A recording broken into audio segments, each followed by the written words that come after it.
Something feels off before you can explain it. Not pain, not fear, just a slight tightening, like a room that suddenly feels smaller. You notice it in quiet moments. Standing still, breathing normally, nothing has happened. And yet something has already moved. It's the kind of feeling you try to ignore at first, because it doesn't come with words. It doesn't announce itself, it just lingers. You might tell yourself you're tired, or distracted, or that the day has been too long. But the feeling doesn't leave when you rest. There's a pause, where there didn't used to be one, between hearing someone speak and knowing how you feel about it, between being present and being pulled inward. That pause feels unfamiliar, almost wrong. You used to move faster than this, emotionally, instinctively. Now there's a fraction of a second where nothing happens. And that silence is unsettling. Most people don't notice that part. They notice changes later. They notice distance, they notice restraint, they notice that you don't react the same way. But that's not where it begins here.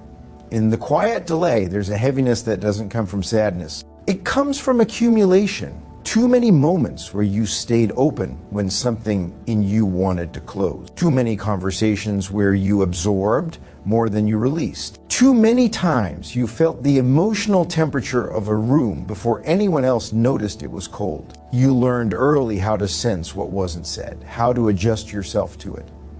That skill once felt like connection, like closeness, like being needed, but over time it became weight. Not dramatic weight, just constant. A pressure that never fully lifted. You didn't complain about it, you didn't even name it, you just kept carrying it. There's a moment when carrying something for too long changes the way your body holds itself. Your posture shifts without permission. Emotionally, it's the same. Something in you stopped leaning forward. You might not remember when it happened. There was no decision, no clear line, just a subtle retreat. People assume it's disappointment or bitterness, or that you finally learned your lesson. But that's not the part most people notice. There's something quieter happening underneath. It's not about other people at all. It's about what it costs you to stay as open as you once were. You start noticing how quickly your energy drains, not from conflict, but from emotional closeness that isn't mutual. You notice how your body reacts before your mind catches up. A tight chest, a slower response, a feeling of being slightly elsewhere. You still care. That's the confusing part. The caring didn't disappear. It changed texture. It became heavier, more selective. There's a moment when you realize you no longer rush to fill emotional gaps. You let silence exist. At first, that feels like failure. You wonder if you're becoming cold, if something good is leaving you. You don't talk about this part because it doesn't sound noble and it doesn't sound kind. It just sounds tired. But that tiredness isn't weakness. It's information. Something inside you has been paying attention for a very long time. There's a memory that keeps surfacing. Not a specific event, more like a pattern. You see yourself staying longer than you should have, listening deeper than was returned, understanding more than was ever asked of you.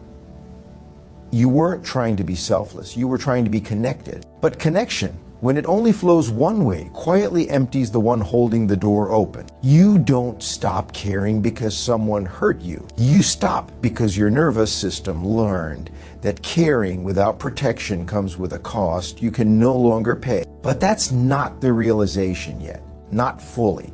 Before that comes a strange neutrality. You don't feel angry, you don't feel resentful. You just feel less pulled. Like gravity has shifted slightly inward, you still show up. You still listen. But something in you is no longer reaching ahead of itself. You start noticing who notices you, not in a dramatic way, just in the way absence becomes visible. When you stop overextending, some connections go quiet. That silence is revealing, tells you what was being held together by your effort alone. This is usually the part where people think you changed. They don't see the years before this moment. They don't see the internal negotiations. They don't see how many times you stayed soft when you were already exhausted. There's something that happens around the halfway point of this shift. It's not a breakdown. It's not a breakthrough. It's a recognition. You realize the exhaustion wasn't coming from giving. It was coming from giving without being met, from being emotionally available in spaces that never learned how to hold you back. This is the emotional shift that changes everything.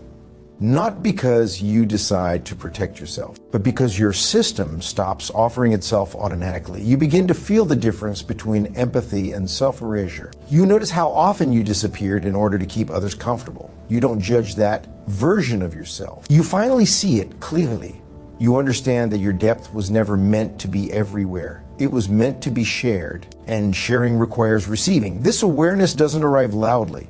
It settles in. You start choosing presence instead of absorption. You stay connected without dissolving. You listen without carrying. The shift is subtle, but it's permanent. Once you feel the cost of overexposure, you can't unfeel it. You become more contained, not closed, more deliberate. You don't rush to understand anymore. You wait to be understood too. That waiting changes the shape of your relationships.